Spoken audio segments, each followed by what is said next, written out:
2021 대한민국 독서대전에 오신 여러분들 환영합니다. 안녕하세요. 오늘 사회를 맡은 경성대학교 한국한자연구소 조교 박주영이라고 합니다. 인사드리겠습니다. 코로나19 확산 방지 그리고 예방을 위해서 부득불 온라인으로 오늘 북토크를 진행하게 되었습니다. 사실 직접 보면서 하면 가장 좋겠지만 주어진 조건 속에서 최선을 다해서 여러분들께 유래를 품은 한자를 소개시켜 드리도록 하겠습니다. 이번에 북구청에서 주관하는 북페어에서 도서출판 3회 유래를 품은 한자가 선정되었습니다. 유래를 품은 한자는 2021년 1월에 출간한 번역서로서 현재 세신대학교에 재직 중인 허진웅 교수님께서 저술한 字字有来头 7권을 번역한 것입니다. 본격적으로 유래를 품은 한자를 소개하기에 앞서 관련 동영상을 보여드린 뒤 시작하도록 하겠습니다.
잘 보셨나요? 매우 흥미진진한 내용들로 가득 차 있지 않나요? 그럼 본격적으로 경성대학교 중국학과 김하영 교수님을 모시고 유래를 품은 한자에 대한 이야기를 들어보도록 하겠습니다. 교수님, 유래를 품은 한자는 어떤 책인가요? 안녕하세요. 경성대학교 중국학과 김하영 교수입니다. 제가 이번에 소개해줄 역사는 유래를 품은 한자입니다. 우선 저자 허진웅 교수님에 대해서 말씀드리겠습니다. 여러분, 제가 지금 이렇게 딱딱한 분위기에서 강의 얘기를 하는 게 처음이라 가지고 되게 어색하거든요. 그래서 평소 제 스타일대로 그냥 얘기를 할게요. 그래서 약간 좀 버벅거리더라도 여러분들 좀 이해해 줬으면 좋겠어요. 여러 번의 실수를 거쳐가지고 그냥 제 스타일대로 할게요. 자, 허진웅 교수님은 실제로 1941년생으로 연세가 상당히 많으시죠. 우리나라 나이로 얘기를 하자면은 81살 이렇게 얘기를 하면 되나요? 81입니다. 죄송합니다. 81이시고. 그래서 허진웅 교수님의 학력상을 먼저 따져본다면요. 1960년 국립대만대학교 중문학과를 입학하셨고 이후로는 캐나다의 토론토 대학교 동아시아학 석사학위를 취득하게 됩니다. 그리고 역시나 74년이 되어서는 동대학교 박사학위를 취득하시죠. 이 허준우 교수님 있잖아요. 1974년에 토론토 대학 동아시아학과 교수직을 역임하시고요. 이후로는 96년이 되어서 국립대만대학 모교로 돌아와서 중문과 특임 교수를 지내십니다. 그리고 퇴임을 하고 난 뒤에 2006년에는 지금 시신다학교에 가지고 세신대학의 중문과 교수로 재직 중이십니다. 주요 저서로는 중국 고대사의 실용 중국 문자학 등등이 있습니다. 저도 이미 중국 고대사회를 다 읽어봤거든요. 굉장히 오래전에 읽어봤고 그리고 그걸 또 계기로 해서 역시나 한자학에 관심을 가지게 되었습니다. 허준우 교수님께서 지금 이 책의 서문에 어떤 얘기를 하시냐면요. 여기 보이는 바와 같이 대만 자무 출판사에서 출판한 유래를 품은 한자. 솔직히 대만판으로서는 쯔즈요라이토라는 의미입니다. 제목이에요. 그 시리즈는 총 7권으로 되어 있고 그 다음에 각골문 고급 자전까지 포함한다면은 총 8권에 해당됩니다. 물론 이 시리즈와 같이 출판이 되었지만 각골문 고급 자전인 훨씬 더 많은 방대한 양의 각골을 갖다가 설명해 놓고 있어요. 뭘 설명해 놓고 있냐라고 하면은 한자의 어원을 설명하고 있어요. 한자의 어원이라는 것은 곧 각골문을 의미하는 것이기도 합니다. 자, 그래서 개별 고대 한자를 대상으로 이에 담긴 창의성 그리고 사회적 배경 등을 전부 다 소개하고 있어요. 이 과정에서 있잖아요. 이분의 책을 읽어보면 물론 필력에 따라서 여러분들이 느끼는 호감이라든지 매력이라든지 차이가 나기도 하지만 제가 100% 여러분들한테 장담할 수 있는 거는 호기심은 생길 것이다. 진짜로 한자 도대체 이 애들은 어떤 과거 어떤 어원을 가지고 이 어원을 통해서 지금의 이런 뜻까지 생기기까지 이런 사회적 배경이 있고 이러는 과정을 거쳤구나라고 볼 수가 있어. 이 책을 통해서. 그러면서 우리가 일반적인 한자가 아니라 이제 한자 문화권에 있는 한국에 있는 우리 일반인들이 봤을 때 그냥 한자 단순한 명사인 한자가 아니라 그 안에 있는 역사, 그 다음에 사회, 문화 이걸 전부 다 꿰뚫어 볼 수가 있어요.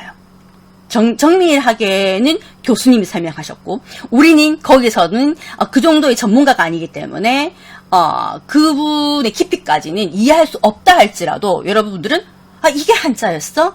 도대체 이런 것들이 한자야? 라고 느낄 수 있다는 말입니다. 아시겠죠?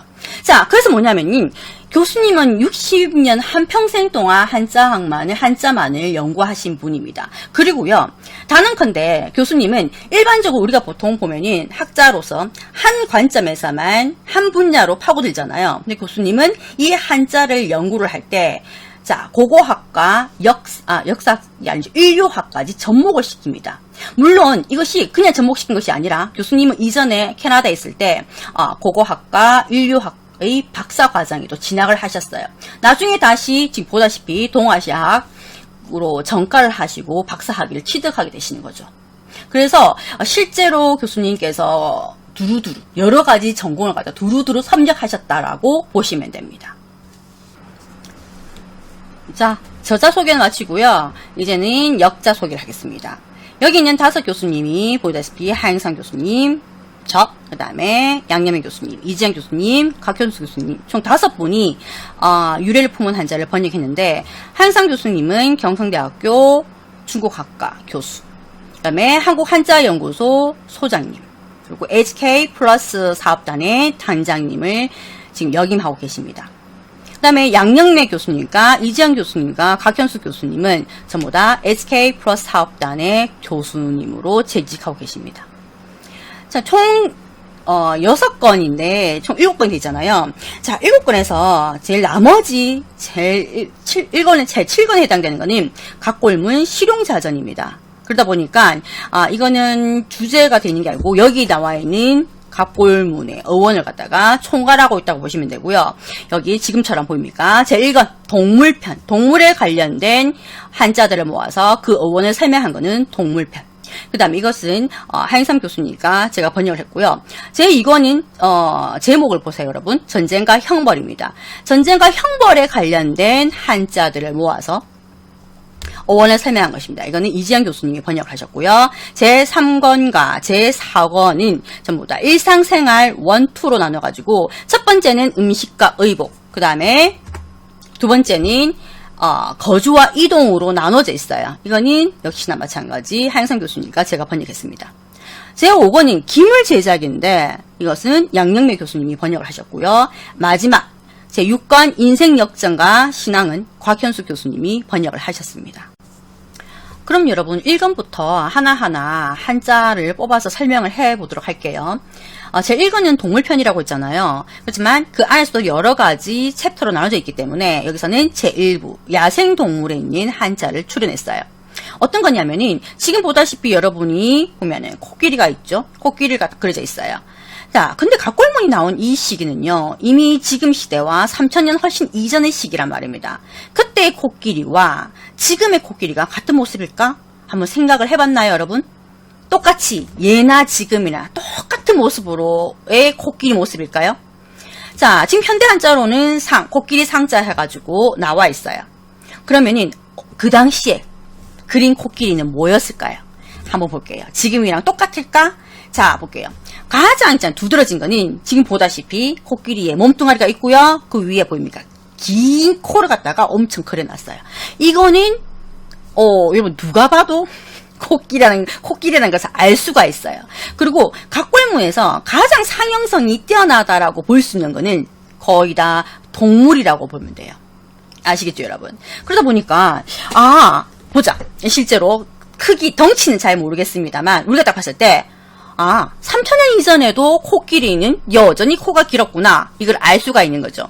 근데 이 모습이, 지금 우리 지금의 한자에서는 이와 같이 코끼리 상자의 모습을 하고 있어요. 근데 물론, 이 글꼴의 한자의 변천 과정, 형체 변천 과정을 보면은, 그래, 저렇게 변했군. 저런 식으로 변했네. 라고 볼 수도 있어요. 아시겠죠? 뜬금없이 코끼리 모양하고 너무 다른걸? 라고 생각을 할 필요가 없단 말입니다. 근데 여기 변천 과정은 제가 일부러 표시를 안 해놨어요. 근데 어쨌든 각골문을 보자면은 여기 구부러진 코가 길고 구부러진 코가 명확하게 나와요. 자, 우리가 있잖아요. 우리 한자어 중에 상상이라는 게 있어요. 상상이라는 단어가 있어요. 여러분, 상상인 건 뭡니까? 자기가 경험해보지 못한 거를 머릿속에 그려내는 거잖아요.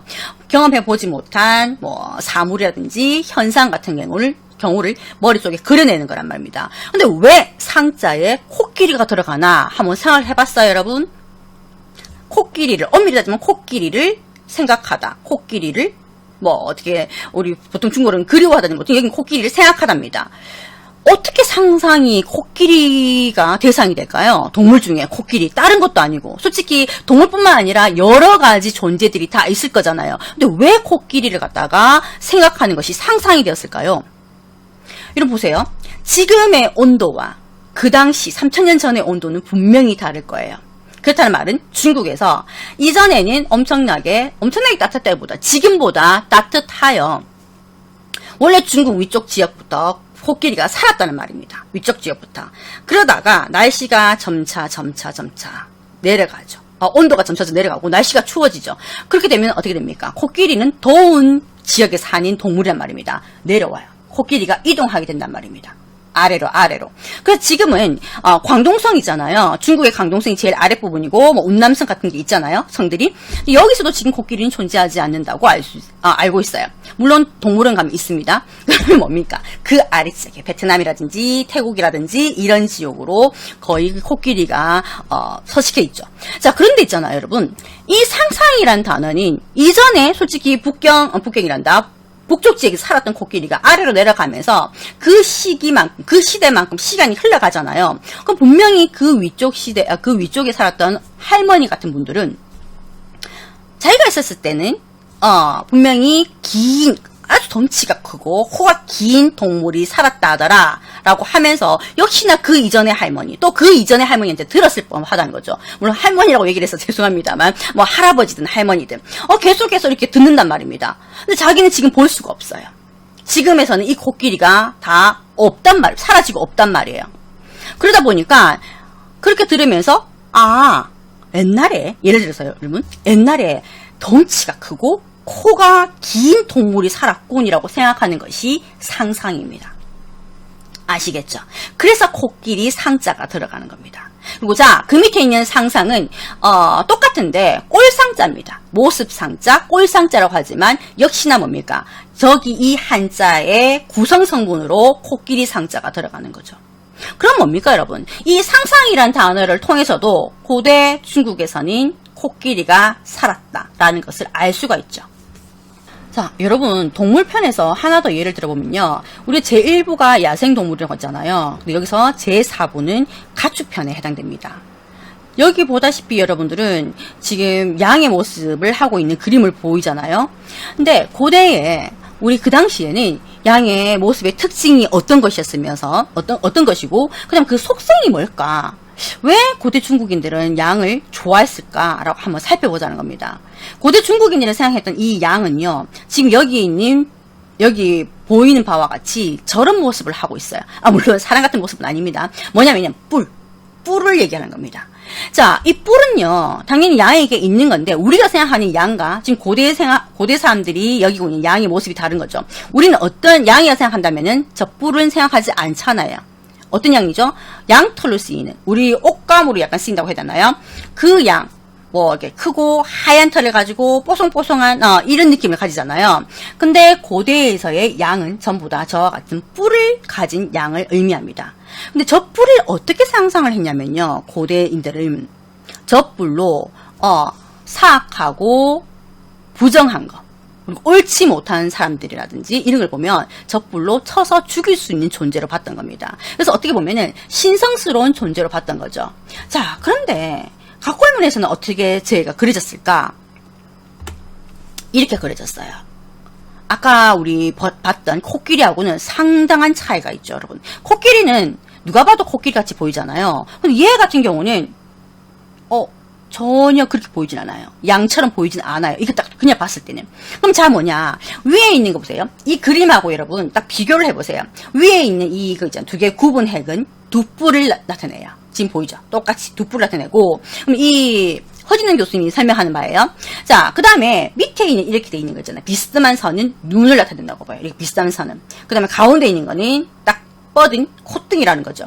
그러면은 지금 각골문에 있는 그려진 거는 여기 있는 왼쪽 그림하고 비교했을 때 뿔과 눈과 짝 뻗은 콧등밖에 없어요. 그렇게 허진영 교수님은 본 겁니다. 자, 그렇지만 허진영 교수님의 설명과 또 학자들마다 약간 미세한 차이는 납니다만 저 뿔의 역할은 똑같습니다. 뿔은 사악하고 부정한 그릇을 쳐서 죽이는 존재라는 거죠. 그래서 뭐냐? 착할선과 우리가 알고 있는 단어 중에 착할선과 아름다울 미자가 있는데 이 착할선은요. 고대의 자양을 보면은 중간에 양이 있고 양 사이드로 좌우로 말씀원자가 나눠져 있어요. 이 말은 뭐냐면요. 이 말씀원자라는 건 사람들이 서로 내가 옳다라고 주장하는 거란 말입니다. 그럼 분명히 두 명이 있다면 한 명은 거짓말을 하고 있는 거겠죠. 그래서 그 거짓말을 가려낼 수 있는 존재로 중간에 양을 둔 겁니다. 뭐 때문에? 뿔 때문에. 아시겠죠? 그래서 이 양이라는 거는 그 당시 속성은 부정한 것을 가린다. 시시비비를 가리는 존재로 본 겁니다. 그래서 여기서는 나중에는 착하다는 의미로 파생이 돼요. 원래는 시비를 가리다는 겁니다. 자, 아름다운 밑자를 보면요. 두 가지가 있습니다, 여러분. 뭐냐? 위에는 양이 있고 밑에는 구성 성분을 보세요. 위에는 양이 있고 밑에는 큰 대자가 있어요. 얘는 한 글자가 아니에요. 붙여져 있어요. 복합자란 말입니다. 자, 양은 알겠다. 근데 큰 대자가 의미하는 바가 뭐냐? 나중에 설명하겠지만 큰 대자는 이렇게 사람이 서서 오잖아요. 쭉 뻗어 있어요. 팔다리가 뻗어 있어요. 그러면서 사람의 정면 모습이라는 거죠. 그래서 크다는 의미를 가지는데 여기서 왜 아름답다는 의미가 나왔느냐라고 보니까 어쨌든 사람이 양의 가죽을 덮어쓰고 있는 모습이에요. 그래서 이전 같으면은 양을 때려잡을 수 있는, 양을 잡을 수 있는 뛰어난 사람이라는 의미였고 여기서 훌륭하다, 좋다는 의미가 나와요. 그리고 또 양 같은 경우는요, 그 당시에 먹을 게 좀 없었던 그 당시 같으면 양은 정말로 양털이든지 아니면은 고기라든지 하나도 버릴 게 없다라는 거 보는 거죠. 굉장히 유용한 동물이라고 봤던 겁니다. 거기서 또다시 아름답다는 의미까지 파생되어 나옵니다. 그래서 여기서는 지금의 아름다운 미자인데 여러분 보세요. 우리가 미인데이를 할 때 진, 선, 미로 나누잖아요. 상위 개념으로. 근데 여기서 선과 미에 전부 다 양이라는 양이 들어가요. 이 단어에. 그렇다는 말은 그 당시에 이전부터 아주 고대부터 양의 존재는 일반적인 가축을 벗어난 그런 의미를 가지고 있다는 거죠. 중국인들한테. 그리고 지금 또 여전히 이렇게 양은 살아있어요. 한자 속에 보입니까, 여러분? 자, 여러분. 제2권의 전제가 형벌에서 그 안에 있는 제5부 고운사례기 양성본에 보면 이 한자가 존재해요. 지금 보다시피 가운데 중자가 나옵니다. 근데 가운데 중자하고 전쟁과 형벌하고는 어떤 의미가 있냐라고 보면요. 이 가운데 중자는 실제 지금의 의미에서는 가운데가 맞습니다만 보면은 고대에서는 가운데보다 움직이지 않는다. 흔들리지 않는다. 아시겠죠, 여러분? 이리저리 휩쓸리지 않는다. 그 의미를 갖고 있다는 거죠. 그래서 지금 여기 왼쪽에 있는 깃발의 모양처럼 지금 각골문이나 금문의 모습도 전부 다 여러 가지 모양을 띠고 있어요. 자, 고대의 깃발의 역할은 무엇이었으며 또 그 깃발을 나타내는 한자는 뭘까요? 그러니까 당연히 그 깃발을 나타내는 한자는 중자예요. 깃발인데 중이란 말이에요. 가운데 중이란 말입니다. 자, 그럼 다시 볼게요, 여러분. 이렇게 그렸어요. 각골문에는 이 모양으로 그려놨단 말입니다. 자, 그러면서 있잖아요. 여기는 바람에 나부끼고 있는 깃발의 형상인데, 이는 어떤 지역에 깃대를 세운 모양이죠. 근데 이 깃발은 갖다는 그 부족, 그 촌락, 이걸 갖다가 상징하는 거죠. 의미하는 반대, 한 지역의 중심을 나타낸다고 했잖아요. 얘를 갖다가, 깃발을 갖다가 여기에 꽂고, 저기에 꽂고, 막 돌아가면서 꽂을 수는 없는 거죠. 여기에다가 딱 꽂아놓고, 여기가 우리 부락의 중심이다. 라고 표시한 것이 깃발의 역할입니다. 또한, 깃발은 어떤 역할을 했냐면요. 어떤 일이 있을 때마다 멀리 좀 떨어진 사람들한테 알려주는 역할을 했어요. 어떻게? 색깔, 그 다음에 형체, 그 다음에 깃발의 수, 다른 수에 따라서 사람들에게 알리는 바가 달랐어요, 여러분. 그리고 역시나 깃발은 우리 부족을 상징하는 바가 되기 때문에 중심에 둔다는 거죠. 그래서 알릴 일이 없을 때는 깃발을 세우지 않기도 했지만 기본적으로 깃발은 그런 의미를 갖고 있습니다. 그래서 누군가가 갖고 막 돌아다니거나 뛰어다니거나 할 수 없는 게 깃발이란 말입니다. 그 당시에. 그래서 이 깃발을 상징하는 깃발의 모습인 오늘날의 이 중자는요. 흔들림이 없다. 이 의미를 가지고 있어요. 그래서 뭐죠, 여러분? 중심. 네가 중심을 잡아야지. 이때는요. 흔들리지 말라는 의미를 갖고 있죠. 중심이라는 거는. 어디도 흔들리지 않는 마음. 저것이 바로 중심입니다. 여러분. 그 다음에 중용도 마찬가지입니다. 이 중자가 얘기했잖아요. 어디에도 흔들리지 않는 거라고 했어요. 치우치지 않는 거예요. 모자라지도 또 과하지도 않는. 그러면서 불변하는 것이 중용이란 뜻입니다. 부족하거나 과하거나 하지도 않고 불변하는 것. 그것이 바로 중용의 의미입니다. 그럼 뭡니까? 핵심 포인트는 흔들리지 않는다. 이것이 바로 가운데 중자이고 가운데 중자가 의미하는 것은 고대의 깃발이다. 깃발은 그 마을의 한 지역의 그 부락이나 촌락이나 그 지역의 중심을 뜻한다. 아시겠죠? 자, 여러분 제3권 일상생활의 첫 번째 음식과 의복편에서는요. 우리는 한번 음주와 제5부 음주와 술그릇에 들어있는 한자를 한번 살펴볼게요. 술자입니다. 그래서 고대 술 항아리는 어떤 모양이었을까? 한번 상상을 해봤어요, 여러분? 자, 고대 술 항아리는 지금이 저런 모양인데 중간에 뭐 무늬도 있고요. 자, 그럼 각골문에서는 어떤 모양이었을까라고 보이는데 저 모양이에요. 뭐냐? 술 항아리가 있고요. 왼쪽에 오른쪽에 같은 경우는 물방울, 술방울 이게 있어요. 그래서 얘가 액체라는 것을 표시를 해놨습니다. 근데 여러분 중국 고대에 있잖아요. 각골문에 있는 이와 같은 있잖아요. 술 항아리들은 끝이 다 뾰족한 형상을 하고 있어요. 근데 지금 저자는 어떻게 설명하고 있냐면요. 왜 끝이 뾰족한 술 항아리를 그린 거야? 각골문에서. 지금 보니까 형체가 왜 뾰족하지? 라고 보면은 위에 입구가 좁은 거는 밀봉하기가 쉽고 또 액체가 떨어지지 않는 것을 방지하기 위한 것이다. 그리고 아래가 이렇게 뾰족한 거는 손으로 잡고 술을 따르기 편하기 위해서 만든 것이다. 이렇게 해놨거든요. 그리고 그 당시에 있는 각골문, 상나라 때 전부 다 술 항아리는 밑이 평평한데 왜 이렇게 뾰족한 거야? 아시겠죠? 뭐 있지도 않은 기물을 갖다가 만들었을까라고 하지만 실제로 이런 뾰족한 기물들은 존재하고요. 또 학자마다 견해가 다른데 어떤 학자들은 이것이 황하의 제사를 지내기 위해서 그 황하 진흙이잖아요. 거기에 꽂기 위해서 뾰족한 모양이다 라고 하기도 합니다. 근데 허진영 선생님은 이와 같이 설명을 하고 있어요. 아시겠죠, 여러분? 손으로 술병을 들고 따르기 편하게 끝이 뾰족하게 돼 있다. 이렇게 설명을 하고 있습니다. 우리가 쓰고 있는 한자어 중에서 음주와 주량이 있죠. 음주는 말 그대로 술을 마시다는 뜻이고요. 그 다음에 주량 같은 경우는 술을 마실 수 있는 양을 주량이라고 하는 거죠. 맞죠, 여러분? 그러다가 지금의 밑에 있는 한자의 모습을 보면요. 각골문에 있는 모습과 지금 한자의 모습이 별 차이가 없어요. 다만 각골문에 있던 이 밑이 뾰족한 모습이잖아요. 이것이 다시 우리가 보고 있는 한자에서는 네모난 평평한 모습으로 바뀌어 있죠. 그리고 물방울조차도 술방울조차도 그대로 존재합니다. 얘는 액체야. 이걸 보여주고 있는 거죠. 그리고 있잖아요, 여러분. 지금이야 우리가 일반인들 전부 다 술을 마실 수 있지만 그 당시에 고대에서는 술은 뭘 위한 건 신에게 제사 지내기 위한 제수였단 말입니다. 그래서 일반인들은 감히 마실 수 없는, 쉽게 마실 수 없는 게 바로 술이란 존재입니다. 아시겠죠? 자, 여러분, 우리 사관에서는 일상생활 두 번째인데요. 거주와 이동이라는 주제로 돼 있어요. 근데 그 중에서 그 안에서도 제 8부의 육상교통을 보면은 고대인들은 어떻게 이동했을까? 여러분이 상상하듯이 말이라든지 이런 존재들이 있겠죠. 말, 수레, 그렇죠. 가마 이런 것들이 있을 거란 말입니다. 육상을 이동하는 수단에는 어떤 것들이 있을까라고 봤을 때 지금 이 제8부 육상교통편에서 제일 먼저 보이는 것이 보입니까, 여러분? 오른쪽에 아래에 있는 일흥자가 제일 먼저 나와 있습니다. 그래서 저자는 뭐라고 했냐면 여기 보이다시피 왼쪽에 보이다시피 각골문을 보면서 보입니까? 4개의 손 혹은 2개의 손이기도 합니다, 여러분. 4개나 2개의 손이 멜 때나 어깨에 매는 모습이라고 해놨어요.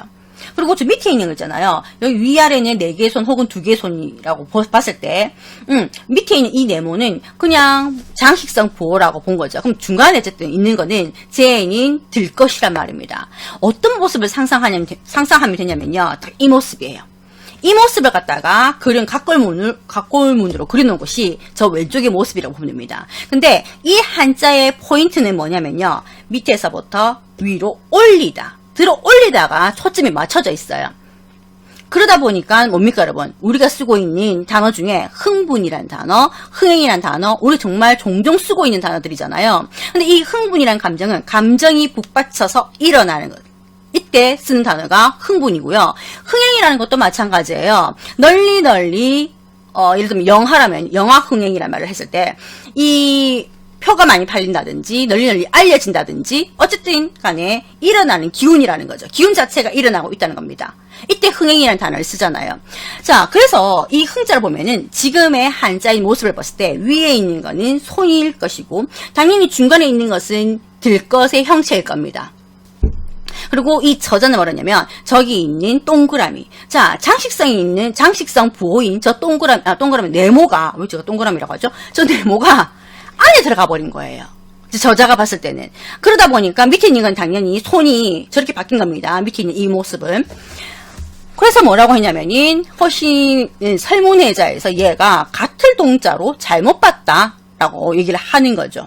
근데 어쨌든 각골문을 살펴본다면은 이것은 들 것이고 포인트는 밑에서부터 위로 올리다가 포인트다. 그래서 우리가 쓰고 있는 한자어에 이와 같은 흥분이나 흥행이라는 단어에 전부 다 일흥자가 들어가는 것이다 라고 보는 거죠. 아시겠죠? 제5호는 기물 제작에 관련된 한자들 이루어져 있는데요. 그 중에서 제2부에서는 농업 생산에 관련된 한자들로 구성되어 있어요.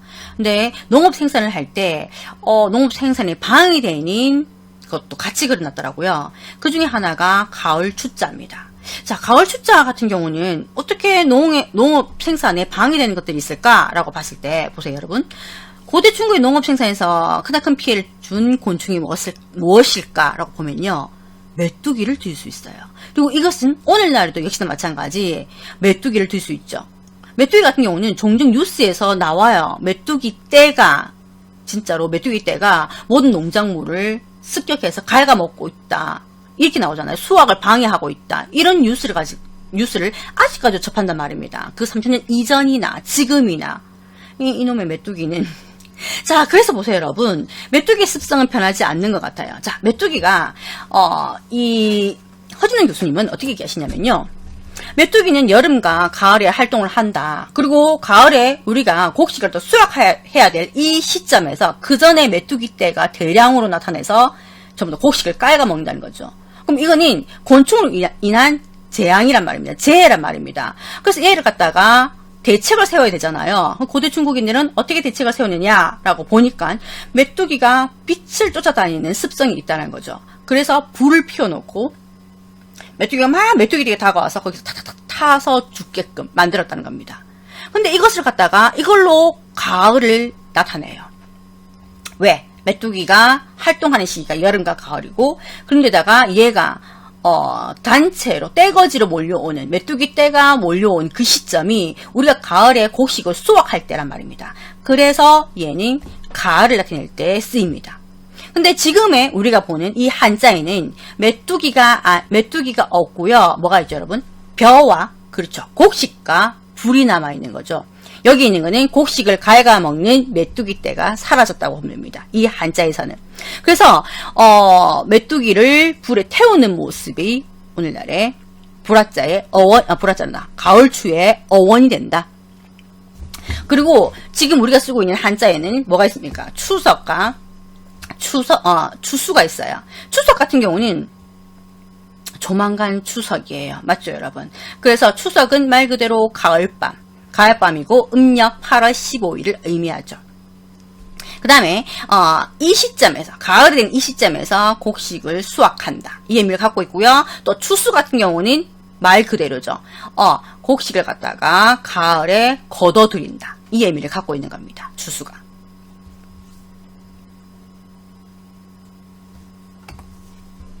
육권인 인생 역전과 신앙으로 주제가 이루어져 있는데, 그 중에서도 제7부 제사와 귀신편을 보면요, 이 단어가 나와요. 여러분 지금 한자를 보면서 달을 이가 나오잖아요. 근데 달을 이 같은 경우는 지금 왼쪽에 있는 모습이 지금 오른쪽에 있는 이 밑에 있는 모습처럼 달을 이로 바뀐 모습이에요. 변화한 모습이에요. 자, 고대 중국인들이 가면 어떤 의미였을까? 라고 제가 얘기를 해놨잖아요. 지금 이 사람은 어떤 모습이냐면은, 사람이라고 제가 얘기를 하죠. 사람이 정면 모습이고 손을 들고 있고요. 지금 보입니까, 여러분? 여기 설명한 것처럼 앞에 있는 밭전자 같은 모양이죠. 쟤는 가면을 의미하는 겁니다.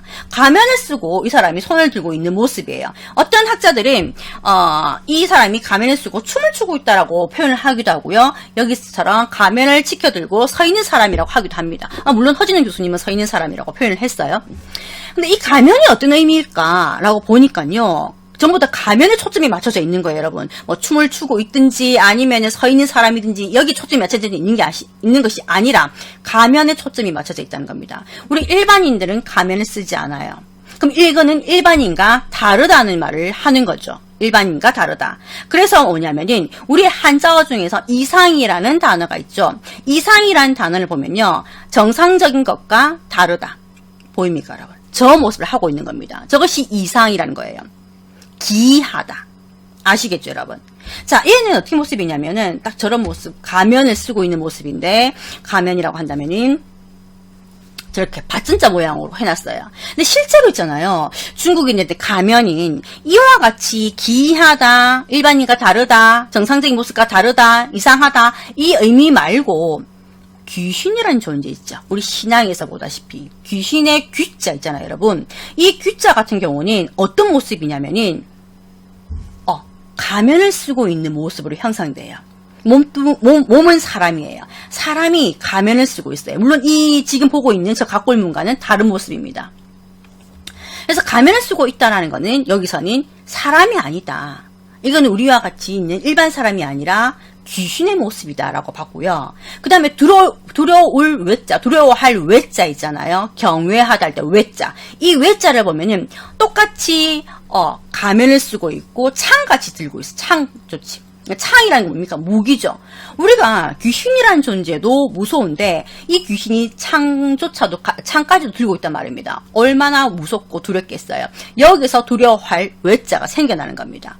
기본적으로 있잖아요, 가면을 썼다는 것은 우리 일반적인 사람이 아니라 귀신의 존재라 되는데, 여기서는 또다시 정상적이지 않은, 정상적인 것과 다른 그런 사람을 나타내는 것이 바로 달을 이자입니다.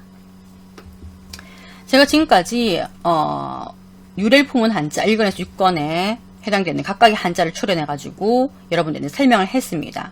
자, 이 책은 물론 성인도 볼 수 있고요. 전문가도 볼 수 있습니다. 그 깊이도 결코 얕지 않아요. 그렇지만 일반인도, 그럼 대학생도, 그다음에 학생들도 있잖아요. 쉽게 접할 수가 있어요. 엄청나게 전문서적같이 어렵게 기술했다고는 생각하지 않습니다.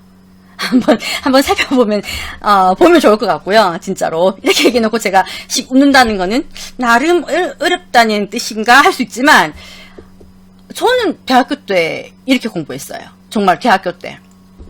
그리고 요즘 고등학생들도, 진짜 자기가 한 곳에 빠지면은, 이런 책도 정말 어렵지 않다는 생각 들어요. 실제로. 제가 대학교 때 이렇게 공부를 했기 때문에, 대학생 수준이면 다 이 정도 좀 해야 되는 거 아니야? 라는 것도 갖고 있고요. 그 다음에, 맞아요. 우리 대한민국 대학생이라면 이 정도 수준은 충분히, 보고 이해할 수 있다고 저는 생각하고 있습니다. 자, 어떻게 공부할래? 라고 보면은 늘 좀 묻잖아요. 사람들이, 특히나 좀 초등학생, 자녀를 둔 부모님들이 묻죠. 한자 어떻게 공부하면 좋을까요? 근데 저는 있잖아요. 제가 한자를 공부를 하면서, 저 중고등학교 때 한자 공부를 이렇게 한 게 아니에요. 대학교 때 들어가서, 이렇게 공부를 하니까, 그냥 단순한 한자, 아까도 얘기했잖아요. 단순한 한자가 아니라, 역사를 거슬러 올라가는 것 같아요. 진짜로. 한편에 짤막짤막한 단편 영화를 보는 것 같다고요. 누군가가 설명해 주지 않아도 한자 보고 이해할 수 있다는 게 너무나도 흥분되는 상태였어요. 진짜로 흥분할 수밖에 없다는 거. 아까도 나왔잖아요. 일흥자. 감정이 북받쳐서 일어나는 것들. 자, 그래서 보세요. 어떻게 공부를 하냐면은 기초자를 익혀라 라는 겁니다. 기초자라는 건요, 일종의 부수를 의미하는 거죠. 근데 우리가 지금 배우고 있는 부수는 총 214부수가 다 있잖아요. 근데 여러분, 이게 획수로 나눠져 있죠. 획수로. 한자의 획수로 나눠져 있다 보니까 그래서 많게 느껴지는 겁니다. 자, 볼게요. 214부수에서 의미를 가진 부수는 200개예요.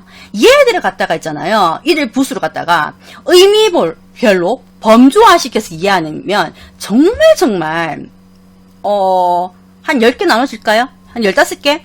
나눠봐요, 여러분들이. 여러분들이 한번 직접 나눠봐요.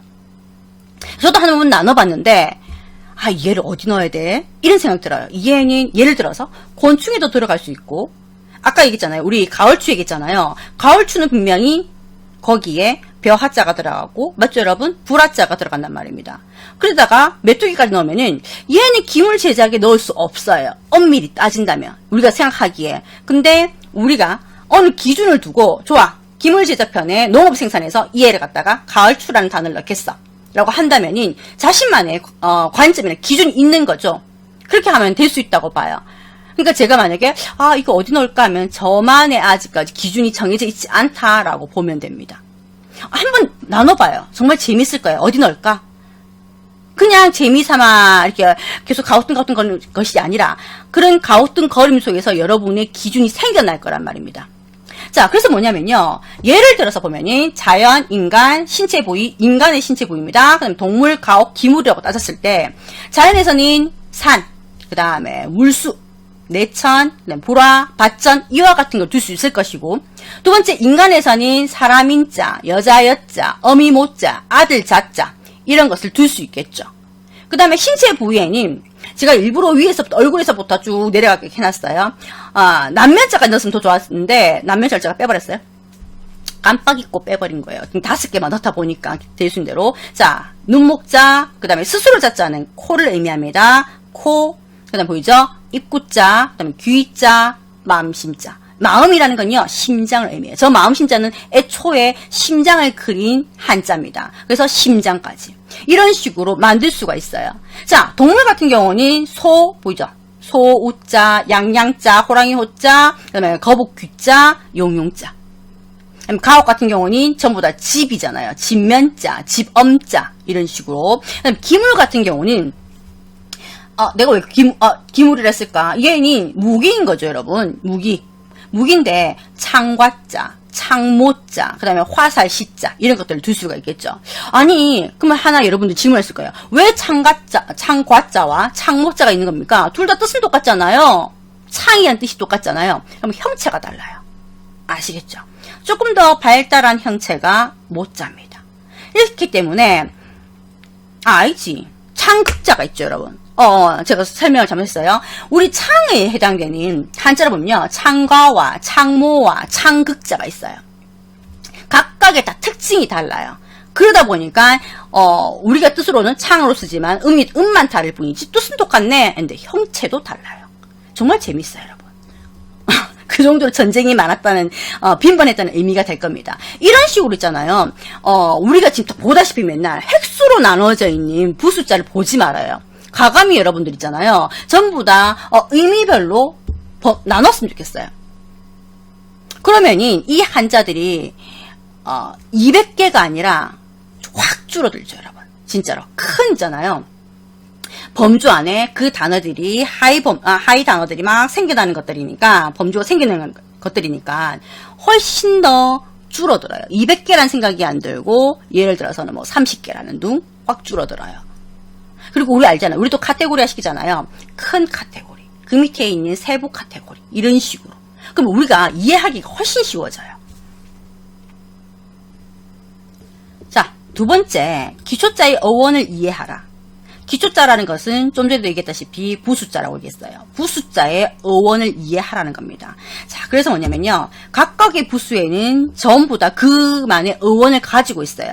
제가 사람을 예로 들게요, 여러분. 우리 집 여기 제일 오른쪽에 있는 큰 거 있잖아요. 저거는 사람 인자예요. 저게 무슨 사람입니까? 라고 얘기를 한다면요, 쟤는 사람의 측면 모습이에요. 서 있으면서 얼굴 없어요? 어떻게 보면은, 자, 얼굴이 저기 위쪽에 뾰족하게 포함되어 있다고 볼 수도 있지만, 어쨌든 이렇게 비스듬히 서 있는 사람의 모습에 팔을 딱 내려뻗고, 저 모습을 그랬어요. 사람인자. 이 모습이에요. 그 다음에 가운데에 있는 저 모습은, 아까 아름다울 밑자에다 제가 이미 설명을 했어요. 뭡니까, 여러분? 아름다울 밑자에는 위에 양이 있고, 밑에가 큰 대자가 있다고 했어요. 얘는 큰 대자입니다. 큰 대자인데, 원래의 어원이 있잖아요. 사람이에요. 아시겠죠?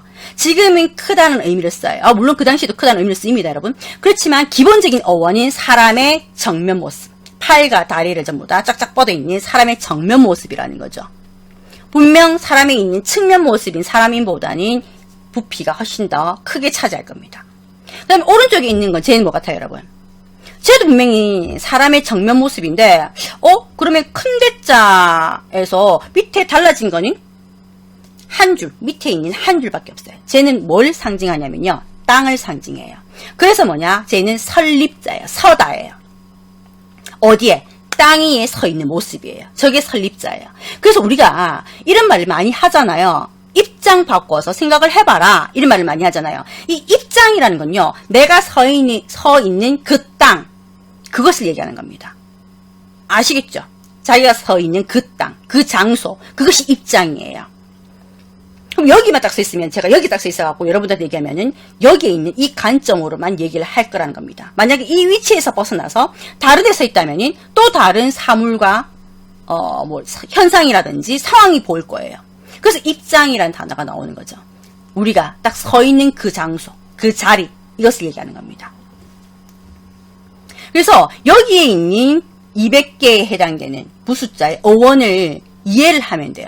외우라는 말이 아닙니다. 이처럼 그림으로 보여지는 각골문을 통해서 이해를 한다면은 모든 우리가 보여지고 있는 한자는 하나만 돼 있는 게 별로 없어요. 제 말은 하나로 이루어진, 하나의 구성성으로 이루어진 것들이 그렇게 많지 않다는 겁니다. 전부 다 여러 개로 다 연결돼 있어. 복합자라는 소리죠.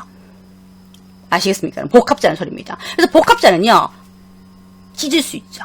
분석할 수가 있다는 겁니다. 하나 찢어가지고 몇 개의 구성성분으로 이루어져 있고, 이 구성성분들의 뜻은 뭐고, 이것들을 이해하려고 하면요, 전부 다 여러분들 기초자의 어원을 이해할 수밖에 없어요. 그래서 지금 우리가 보고 있는 한자가 아니라 이와 같이 어원을 담고 있는 각골문을 공부하는 것이 제일 좋아요. 정말로. 그림이거든요.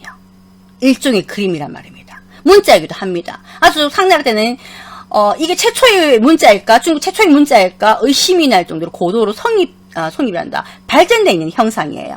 형체란 말입니다. 그러다 보니까 학자들은 상나라 때의 이 문자가 최초로 만들어진 것이 아니다. 그 이전에 분명히 최초로 만들어진 문자가 존재할 것이다. 그리고 나서 상나라 때 이와 같이 발전된 형체의 각골문이 있을 것이다라고 보는 겁니다. 그래서 제일 좋은 거는 얘기죠, 여러분. 제가 딱 한자에 정말 재미를 느꼈을 때가 이 각골문을 통해서 한자를 공부해서 제일 재미를 느꼈고, 지금까지 이 한자에 빠져 있는 거는 각골문 때문입니다. 세 번째, 기초자를 중심으로 관련 글자를 그룹으로 묶어서 이해하라. 자, 이 말인 것은 여자, 지금처럼 보면 여자, 여자를 보이죠, 여러분? 어떠냐? 어원, 분리, 그룹으로 익혀란 말이에요. 자, 첫 번째 기초자가 나옵니다. 여자, 여자가 나와요. 여자, 여자는 이와 같이 오른쪽에서 보다시피 각골문에서 여자가 이 두 손을 이렇게 딱 포개가지고 꿇어앉아 있는 형상입니다. 보입니까, 여러분? 꿇어앉아 있는 형상인데, 기본적으로 여기에서 나와 있는 한자들을 살펴보면, 여자, 여자가 들어가 있는 한자들, 그룹들을 살펴보면요. 조을호자 보입니까, 여러분? 저기 왼쪽은 여자, 여자고, 오른쪽은 아들 자자입니다. 그래서 엄마가 기본적으로 사내 아이를 안고 있는 모습이죠. 근데 사내 아이를 안고 있는 모습이 왜 좋다는 의미가 됩니까? 여러분 생각을 해봐요. 그 당시에는 여자아이란 존재는 인구가 많으면 죽여서 내다 버릴 수 있는 존재이기도 했단 말입니다. 버릴 기자에 아이가 죽여서 내다 버리는 모습이 나오잖아요. 근데 그 아이는 보통 남자아이가 아니라 여자아이로 추정을 하고 있죠. 왜? 여성만이 아이를 잉태할 수 있기 때문이에요. 그래서 인구수를 조절하기 위해서는 여자아이를 죽였다. 이렇게 보는 거죠. 자, 그 다음에 보면요. 그래서 남자를 사내 아이를 낳았다. 만약 왕이란다면 나를 이을 후계자를 낳았다는 소리잖아요. 그럼 그 여자의 지위는 공고해질 것이고, 그게 아니더라도 기본적으로 남자하고 여자를 따졌을 때 남자의 지위가 높잖아요. 그래서 사내아이를 안고 있어서 좋다라는 의미를 갖고 있는 거죠. 자, 그 다음에 맡길 위자 보면은 어떤 모습이냐면 위에는 벼하자고, 자 분리합시다 여러분. 벼하자고 아래는 여자 여자예요.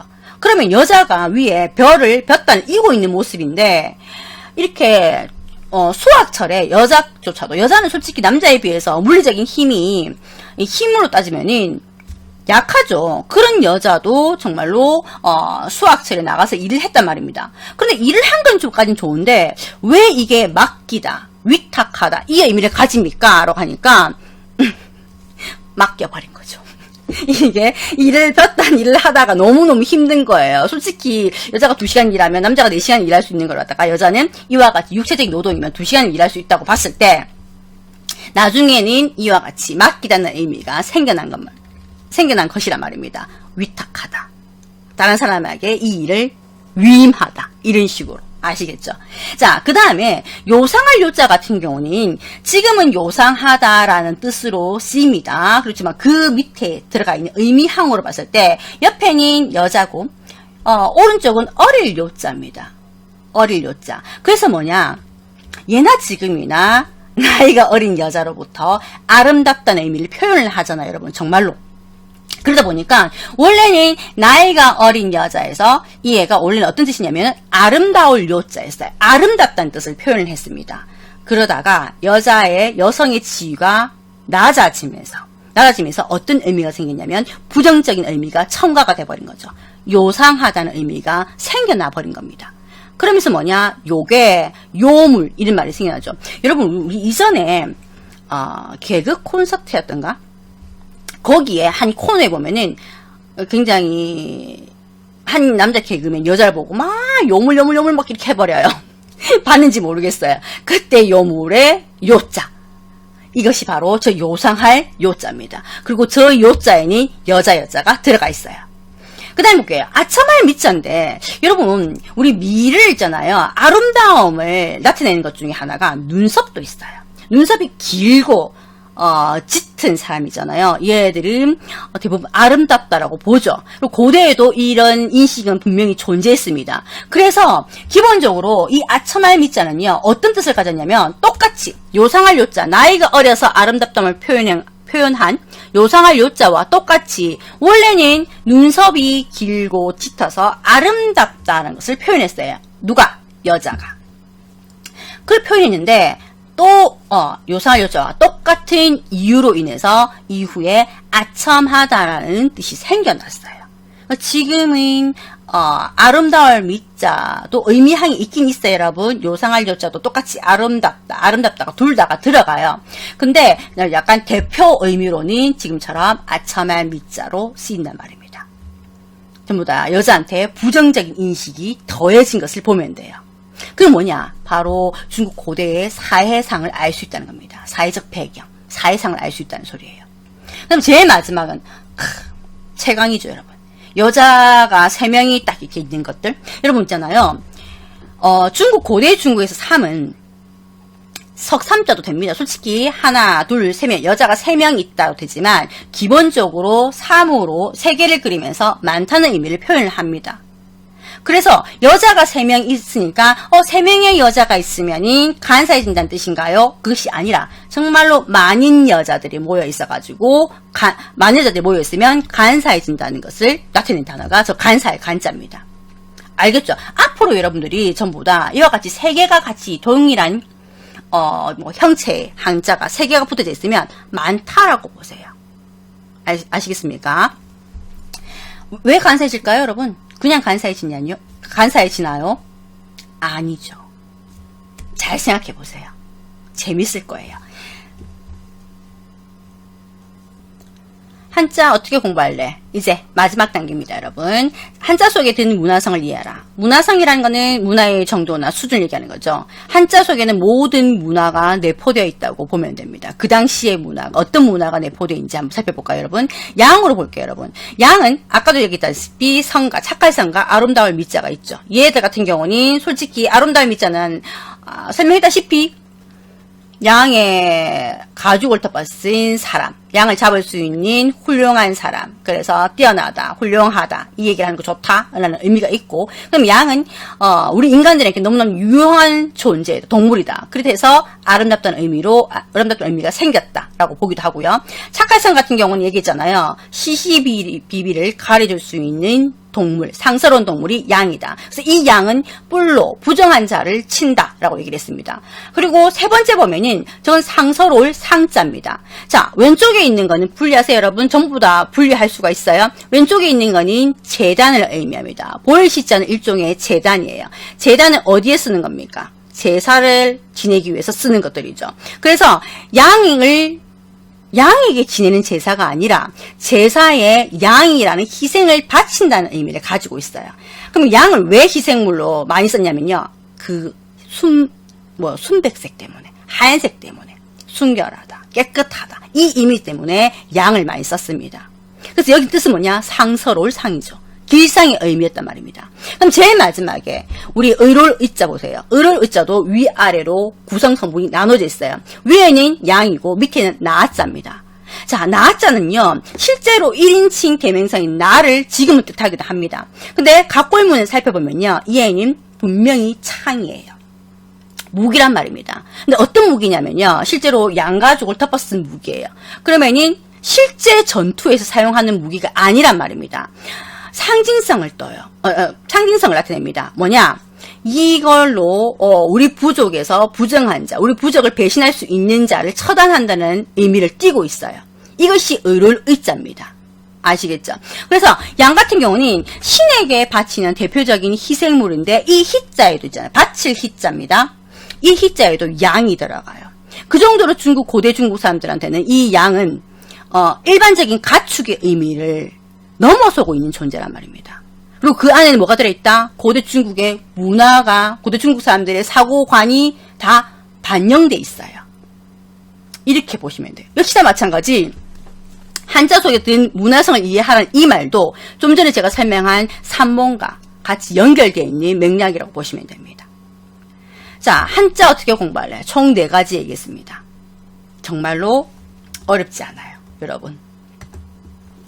참고 자료로는요, 유래를 품은 한자, 즈즈요 라이토우의 대만판을 참고했고요. 그 다음에 우리 유래를 품은 한자, 한국어판과 100개 한자로 배우는 중국 문화, 이거는 여기 중국학과의 하영상 교수님이 조술한 저서입니다. 그 다음에 어원을 읽는 214 부수 한자, 마찬가지입니다. 그리고 여기서 이미지, 일흥자라든지, 여기 나와 있는 가면 같은 경우는 바이두의 이미지를, 해서 가져왔습니다. 자, 마지막으로 여러분한테 하나 더 당부하고 싶은 거는 한자 정말 그림처럼 쉽게 배울 수 있습니다.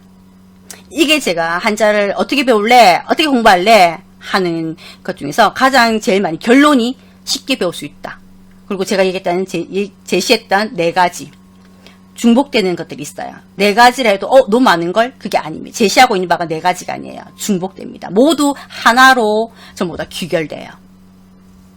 그리고 이 책은, 우리 유래를 품은 한자는요, 정말로, 고등학교부터 대학교, 그 다음에 성인까지 전부 다 볼 수 있는 그 정도의 책입니다. 대중성을 가지고 있다는 말입니다. 그리고 그만큼 우리한테 호기심을 충분히 일으키게 할 수 있는 책입니다. 그럼 제 설명은 여기서 마치겠습니다. 수고하셨습니다. 직접 교수님의 설명을 들어보니 정말로 유래를 품은 한자 이 책을 빨리 사고 싶어지네요. 한자를 공부한다고 생각했을 때 마냥 어렵게 느껴졌는데 교수님 말씀을 듣고 나니 어렵지 않고 오히려 재미있게 공부할 수 있을 것 같습니다. 교수님의 말씀에 따라서 한자를 공부할 때 크게 4가지 키워드를 기억하시면서 공부한다면 한자 공부는 전혀 어렵지 않을 것 같습니다. 제가 이 4가지 키워드를 짧게 말씀드리자면 첫째, 기초자를 익혀라. 둘째, 기초자의 어원을 이해하라. 셋째, 기초자를 중심으로 관련 글자를 그룹으로 묶어서 이해하라. 마지막으로 한자 속에 든 문화성을 이해하라입니다. 오늘 북토크를 들은 뒤 저도 4가지 키워드를 기억하면서 한자 공부를 시작해 보려고 하는데요. 여러분들도 저와 함께 한자 공부를 시작해 보시는 것은 어떠신가요? 한자를 마스터하실 그날까지 함께 공부하면서 여러분들을 응원하도록 하겠습니다. 오늘 대한민국 독서대전 유래를 품은 한자 북토크는 이렇게 마무리하도록 하겠습니다. 오늘 함께 해주신 모든 분들 감사합니다.